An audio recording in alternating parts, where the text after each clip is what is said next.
Mass air flow sensor है, जिसमें air temperature sensor दिया गया है। तो हम इसको आज चेक करेंगे, ओके, और देखेंगे कि ये किस तरीके से हम इसे चेक कर सकते हैं। तो सबसे पहले आपको जो है ओम्स में अपने मल्टीमीटर को सेट कर देना है। उसके बाद में आपको अपनी दोनों प्रोब को इसमें लगाना है। अभी दोनों प्रोब को लगाने के बाद में ये इसकी वैल्यू बताएगा, जो कि अभी इस टेम्परेचर पे हमारी लगभग 1500 के आसपास में आ रही है। जब इसका टेम्परेचर बढ़ाया जाएगा तो ये रेसिस्टेंस वैल्यू कम होगी। तो चलिए अभी हम छाँव में खड़े इसको धूप में लेके चलते हैं। अभी देखिए कि जो हमारा रेसिस्टेंस है ये कम होना शुरू हो गया। सॉरी, धूप दिखाना है ना। हाँ, ये देखिए इसका जो रेसिस्टेंस है ये कम होना शुरू हो गया है।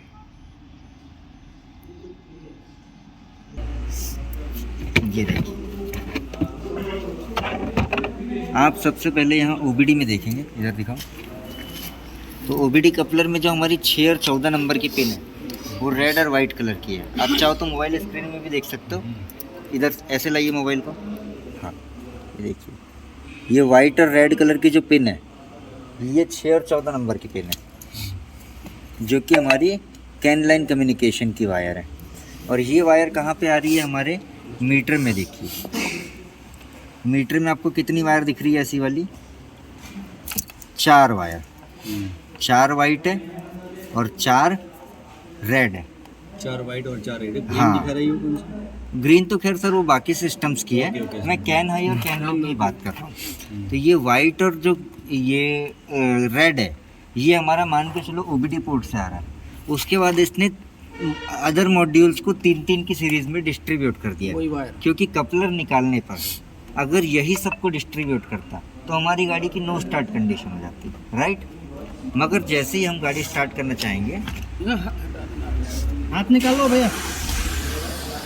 तो देखिए हमारी गाड़ी स्टार्ट होगी, मगर हमारा स्कैनर कनेक्ट नहीं होगा, बराबर।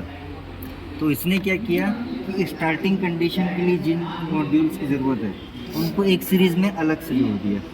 रिलायबिलिटी के लिए जिनका मॉड्यूल्स की ज़रूरत है उनको एक अलग सीरीज़ में जोड़ दिया, और बाकी फिर जो OBD से कनेक्शन है उसको यहाँ कर दिया। तो अगर हमारे गेटवे मॉड्यूल में, इस बात को नोट कीजिएगा कि अगर हमारे गेटवे मॉड्यूल में कोई प्रॉब्लम आती है तो हमारी गाड़ी स्कैन नहीं होगी, और अगर कोई फॉल्ट है तो वो हम चेक नहीं कर पाएंगे। मगर अगर फॉल्ट नहीं है तब भी आप अपना स्कैनर कनेक्ट नहीं कर सकते। और इसमें जैसा कि आपने देखा कि मैंने कपलर निकाला तो उसके बावजूद भी कुछ मॉड्यूल्स में कोड आया और कुछ में नहीं आया। तो ये बहुत कन्फ्यूज़न वाली स्थिति हो जाती है। तो सबसे पहले तो जो है हमारा गेटवे मॉड्यूल जो है उसकी कंटिन्यूटी हमको यहाँ तक की चेक करनी है, और दूसरा कैन लाइन की फ्रीक्वेंसी चेक करनी है। कैन लाइन की जो फ्रीक्वेंसी है, कैन हाई हो गया या कैन लो हो गया, उसकी फ्रीक्वेंसी यानी कि मैसेज आ रहे कि नहीं आ रहे। क्योंकि मान के चलो कि जैसे हमारे रिश्तेदार में अगर कोई छोड़ के चला जाता है तो दुख होता है, तो हड़बड़ाहट होती है ना। तो वैसे ही ये कैन लाइन की है, अगर किसी भी मॉड्यूल को हम डिस्कनेक्ट करेंगे तो ये भी इसकी फ्रीक्वेंसी भी हड़बड़ा जाती है। साफ साफ आप इस चीज़ को देख सकते हो ग्राफ में। अब मैं इसका आपको लाइव देना, ये देखिए सबसे पहले तो जो है मैं इसको कनेक्ट कर देता हूँ ताकि ये जो पूरे रिश्तेदार हैं ये आपस में बातचीत कर सकें। चलो भाई अंदर जाओ।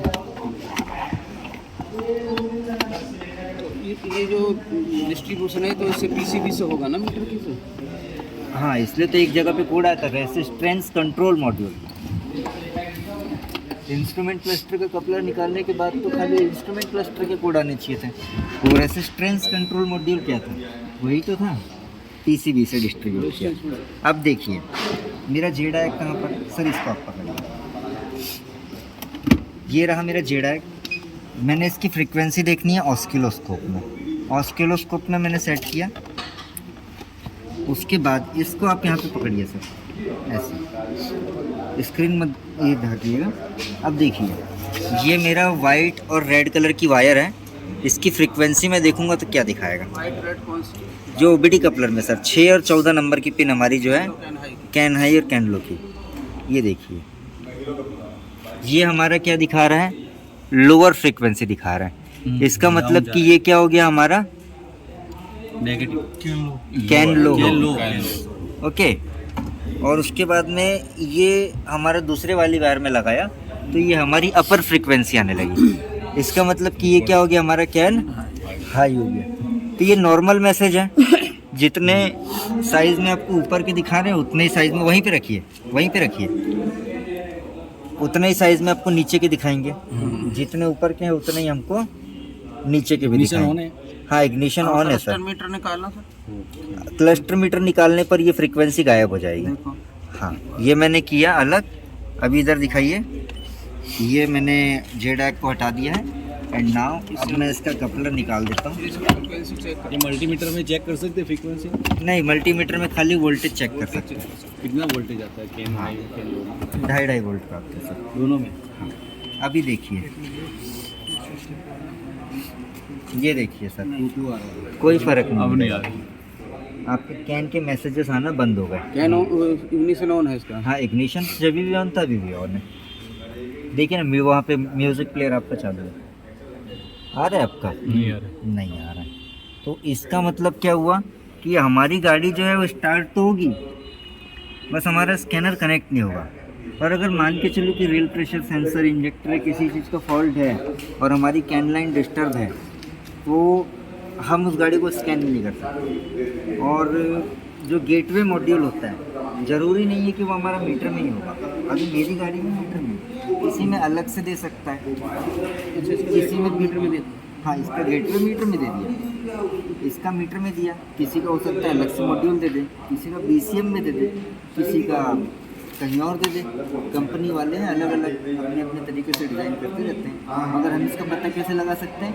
कंटिन्यूटी, मल्टीमीटर को कंटिन्यूटी में सेट करके उस कलर कोड के वायर को देखो वो कहाँ तक के जा रहा है, उसकी हैसियत कहाँ तक में जा रहा है, BCM में जा रहा है। हाँ, बिल्कुल में जा रहा है, यहाँ जा रहा है। कलर कोड पहचानना आसान है। देखिए, ये रेड और वायर रेड और हमारे वाइट कलर के वायर 1000 जगह मिल जाएंगे, मगर इसकी थिकनेस, इसकी मोटाई और इसका चिकनापन अब मिस्त्री से ज़्यादा कौन पहचान सकता है? हमारे हाथ तो एक्सपीरियंस है ना। कंपनी वाले कितनी चालाक हो गए, वायर तो वही रखेंगे, वायर वही चेंज करेंगे। हाँ, पूरी कंटिन्यूटी आएगी सर। 2 वायर मारने 6 वायर। अब जैसे कि मान के चलिए, देखिए ये इसमें तो 2 OBD के हो गए। अब बाकी की जो फ्रीक्वेंसी है वो कैसी आ रही है हमने नहीं देखा। अब हमने इसके रिश्तेदार को इससे दूर कर दिया है। मान के चलो कि हाँ, बच्चा है, बच्चे को हमने दूर कर दिया है। तो अब देखो बाकी माँ बाप लोगों को क्या हाल हो रहा है, उनकी फ्रीक्वेंसी कैसी जा रही है। एक वायर का टुकड़ा देना बेटा, अभी डाला था ना, पॉज कर दिया। अब जैसे कि ये मैं इसमें लगा देता हूँ and now I will connect to the Z. ये देखिए, फ़र्क समझ में आ रहा है सर कैन लो में? हाँ, स्पीड हो रही है। बिल्कुल। वो बार बार जानने की कोशिश कर रहा है कि भाई साहब इंस्ट्रूमेंट क्लस्टर कहाँ गया। अब उसके बाद में मैंने यहाँ से निकाला और कैन हाई पे डाला, ये बराबर से। अब देखिए, ये कैन हाई की हालत है। ये सभी गाड़ियों में रहता है या ये गाड़ी में ही ऐसा फंक्शन है? नहीं, कैन हाई कैन लो का अगर गेटवे से डिस्कनेक्ट होगा तो मॉड्यूल से आपको इसी टाइप की फ्रीक्वेंसी देखने के लिए मिलेगी सर। अगर आप आगे के एंड पॉइंट पे चेक करोगे तो। हम स्टार्ट करेंगे गाड़ी को और देखेंगे कि कैसी रीडिंग्स हमारी फ्लक्चुएट होती हैं। ओके, 32,000 मतलब कि 300 बार के आसपास में है ना? 300 बार 32,000 300 बार के आसपास में। गणित में थोड़ा सा स्ट्रांग होना पड़ेगा हम सभी लोग। चाहिए हमें स्टार्ट होने के लिए 150 बार। 150 बार से कम है। हाँ, देखिए जब वो 0.9 पहुँचता है ना, तो उसको आप आधा कर दीजिए ये 1.5 वोल्ट से, तो लगभग 900-150 जो बार है ना वो अपना जनरेट हो जाता है, तो गाड़ी उतने में स्टार्ट हो जाती है अपने। अब जो है हम इसका RPM बढ़ाएंगे। एक्सीलेटर लीजिए, चालू करोगे।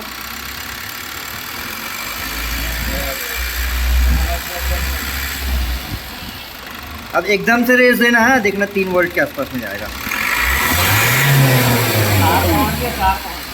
सुनो तो, एकदम से फुल रेस देना, 3 वोल्ट पे जाएगा, फिर वापस नीचे आएगा। इस चीज़ को नोटिस किया।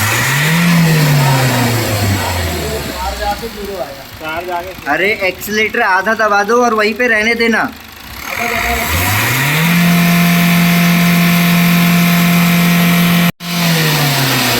अभी इसमें एक चीज़ आप देखेंगे ना, तो इस ग्राफ में देखिए, जब बंदा एकदम से रेस करता है ना, ये देखिए उसने रेस किया तो ग्राफ एकदम से ऊपर गया, मगर फिर वापस क्या है वो नीचे आया।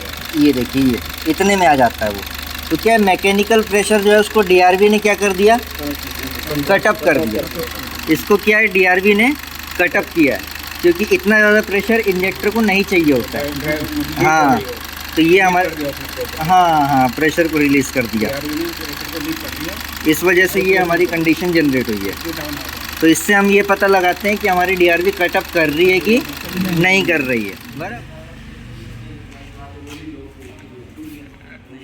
दोस्तों, हमारे ट्रेनिंग सेशन में हमारे साथ जुड़ने के लिए व्हाट्सएप कीजिए 9109565095 पर और टाइप कीजिए ट्रेनिंग और सेंड कर दीजिए हमें। और डिटेल्स जानिए ट्रेनिंग के बारे में सारी, कि क्या ये आपकी ज़रूरत की है या नहीं है।